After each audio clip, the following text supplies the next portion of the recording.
Alright, back with match 4 of our latest Brain Control League. We're on the draw. And this hand is a little sketchy. Not so sure about that one. This hand is also a little sketchy. Not so sure about that one. I decided that the upside of, so basically we could go to 5 and we could try to get a catch-all hand at 5, which seems a little unlikely. Or we could keep this and hope we're playing against some kind of deck where push and path are good. If they are, and we draw a second land for Brain in a Jar, then we're probably in decent shape.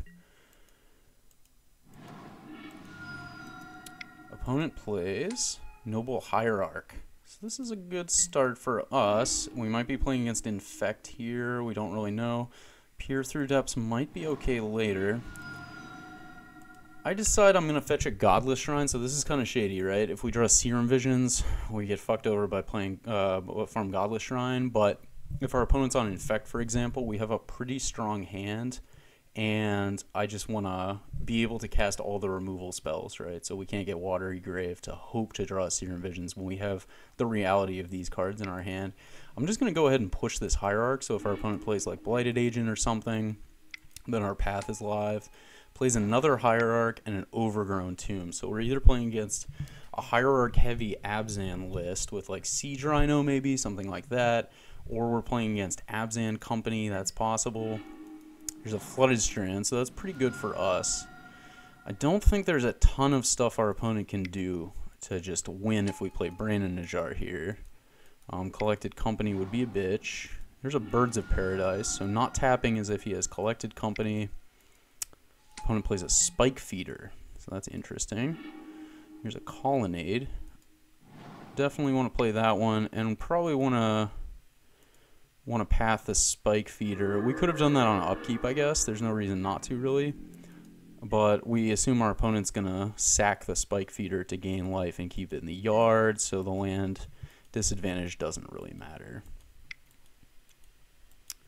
Like, our opponent could chord for Spellskite, theoretically, if we wait there, and then, I mean, we would still have a path to break up the combo. Here's an Eternal Witness getting back Spike Feeder.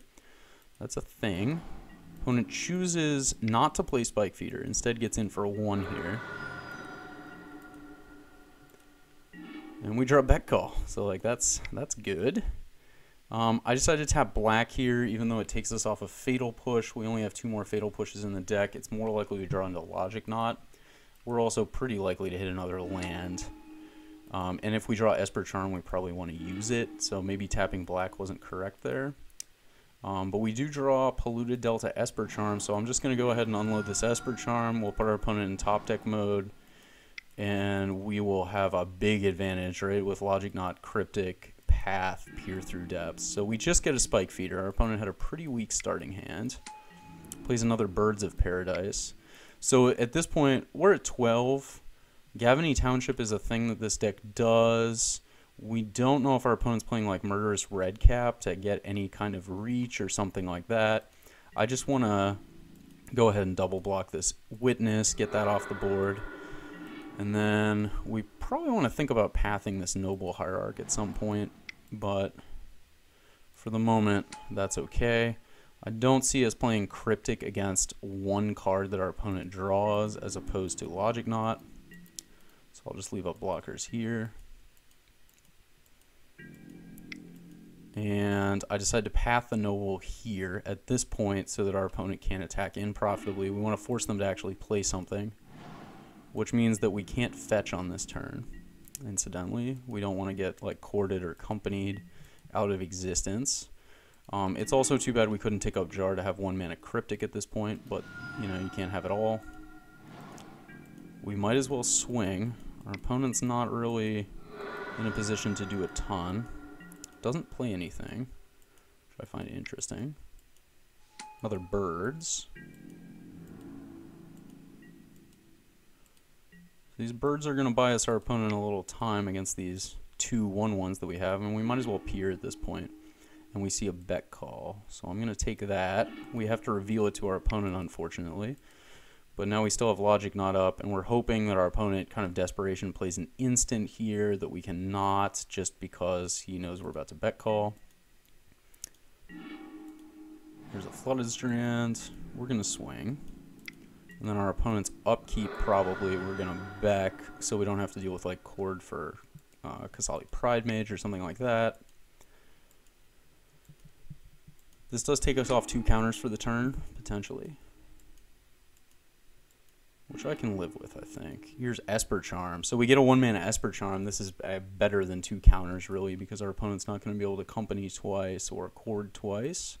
So we go to draw step, Esper Charm our opponent.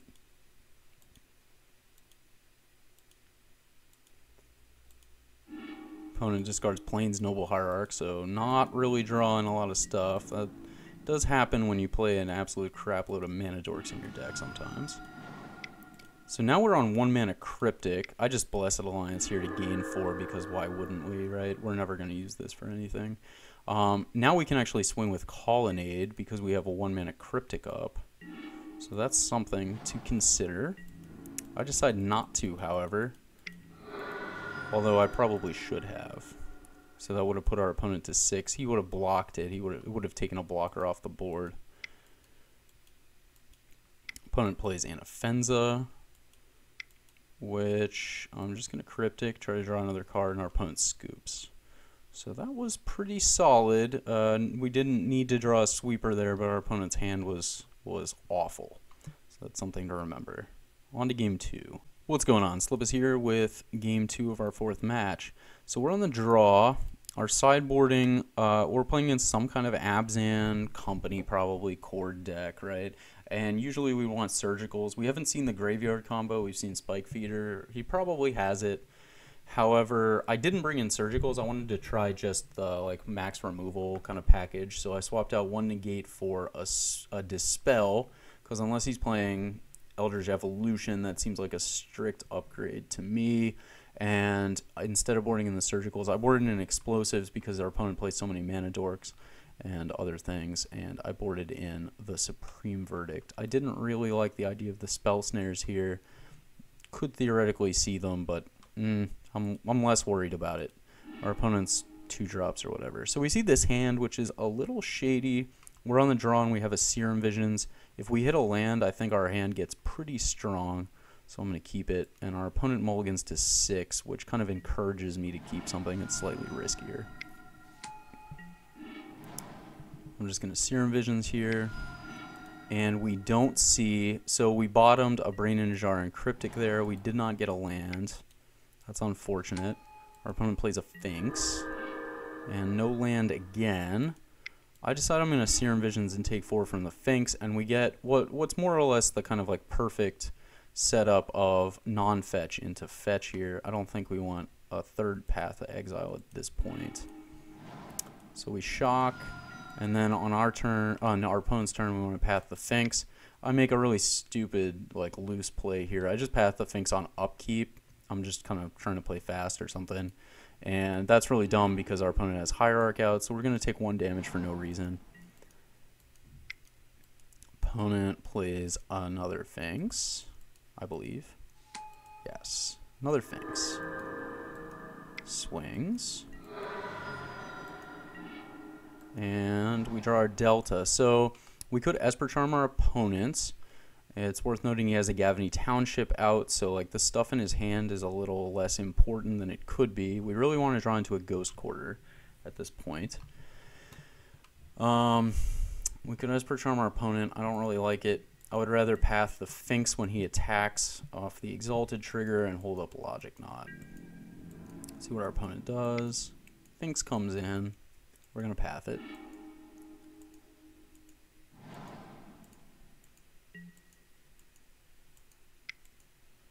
Our opponent plays Anafenza. So we could have countered this, but I'm not super worried about it. We have push. We're going to want to push this, I believe.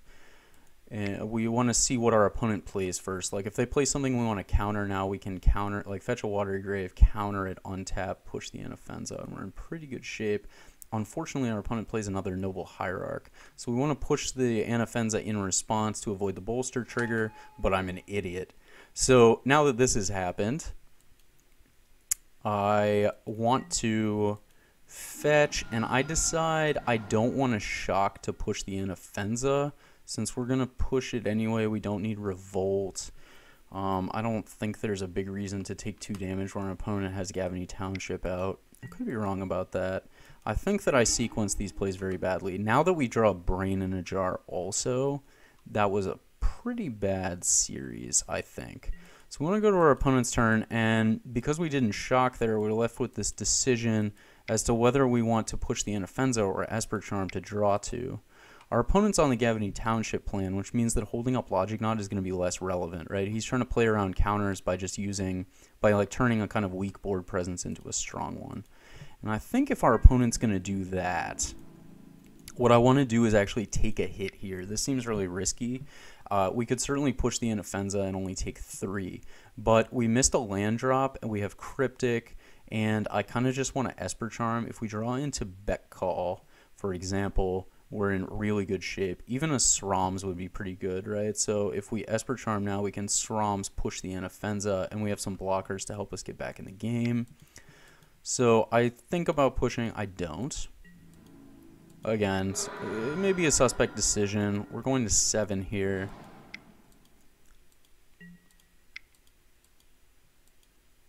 Draw 2. We do get a Sroms, so that's interesting. And we hit a land, which is really good. So we have a couple options here. We can Cryptic our opponent's team next turn. We could Sroms now. We could just push the Inoffenza and hold up Logic Knot again, which seems not great. We could Brain in a Jar and push something. I decide I'm going to Cryptic our opponent and risk letting him get a big spell through. So we go to begin combat. This time our opponent does not Gavany Township before attacking, which means we're going to be open to some kind of other thing. So I decide to just take the hits from the Noble Hierarch here. And we do have a Ghost Quarter for the Township. I could have used it last turn. Maybe that would have been better. But at this point, I don't think that's... I think the Gavany Township is slowly losing value for our opponent. So we're going to take some damage here, though. By not Crypticing, we encourage our opponent... discourage our opponent from playing anything else this turn. We get a 2. That seems fine. Again, playing a little loose. We do draw a push, which is good. So what we can do, I mean, we could push, we could Ghost Quarter the Township. Given that we have a push and a Cryptic in hand, I don't think that's super important. What I would rather do is play Sroms, Jar off Sroms, and then Fatal Push off of Jar.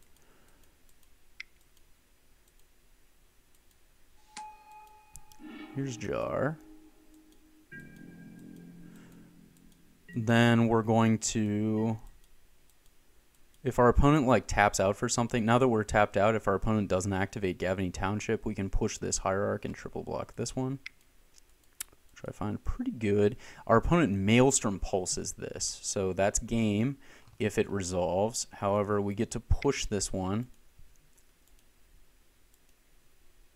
Maelstrom Pulse fizzles. We get to keep our 2 blockers, and our opponent didn't activate Township this turn, so that's pretty good. We have to double block there. We draw back, so that's likely game. We can Ghost Quarter the Township. Probably what we would have done otherwise is like Ghost Quarter the Township now, and then Cryptic our opponent's team, hope to draw into a couple of answers, things like that. We could have also Cryptic to bounce, like tap and bounce the higher one, the higher count one. However, I'm just going to go ahead and bet call. And I decide not to Ghost Quarter the Township, actually. I want our opponent to activate Township in order to not play anything this turn. I don't really care. If we can just, like, deal with both of these Hierarchs now. So we push this one. He activates Township. We quadruple block this. We're left with 1 bird. They have 2 cards in hand. And we have Cryptic and double Logic Knot. This game is unlosable, in my opinion. Like, I'm definitely disrespecting Township, but that's okay. I want our opponent to know that you can't play garbage ass decks like this. No. Just kidding. Much love to Abzan Company. Our opponent plays a Hierarch. I'm gonna counter this because that's annoying.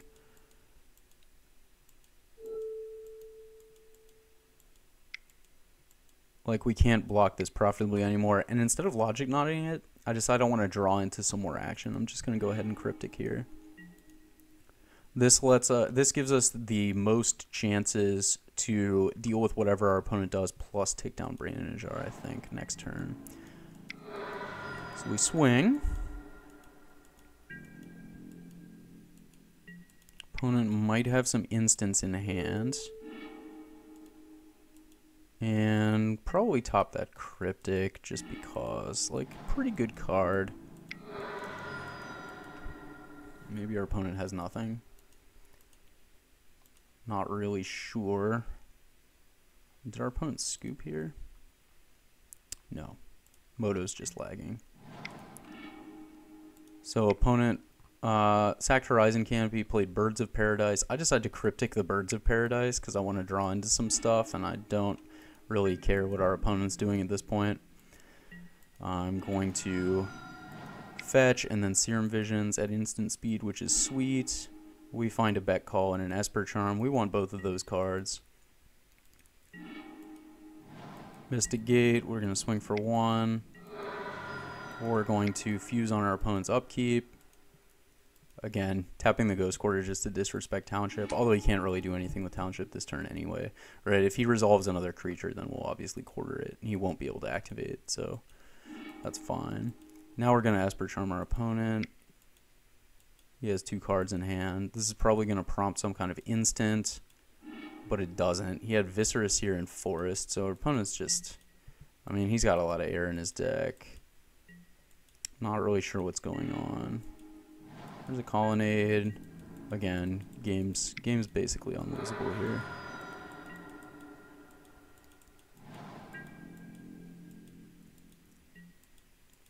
Take down Jar. Might as well take it down 2. There's an Esper Charm. Just straight locking our opponent out of the game. Swing for 5. I don't really see much reason. We could swing for 9, but it wouldn't change the clock. Like if we swing for 5 now and 9 next turn, we still win. Esper Charm our opponent on draw step. Opponent plays some kind of instant, plays a Coco. Logic not the Coco. If he plays another Coco, we Logic not the Coco, and we win. So a little loose play by me there, but I do kind of like messing around with these like aggro decks that I think have pretty poor matchups against us. Like we didn't even draw Verdict there, and we were just kind of chilling. But at the same time, definitely should have played tighter around the Gavany Township, I think, that line. But it's interesting how that interacts with our plan, right? Because our opponent's thinking like, oh yeah, I'm going to play around counters and not do anything, play this Township. But actually that level of predictability lets us plan out our steps really well. And I kind of like playing that game, honestly. So I don't think that's necessarily a strong situation. Although we did have answers and we drew answers. So like, it's theoretically possible we would have not done that. So anyway, that's good. On to match 5.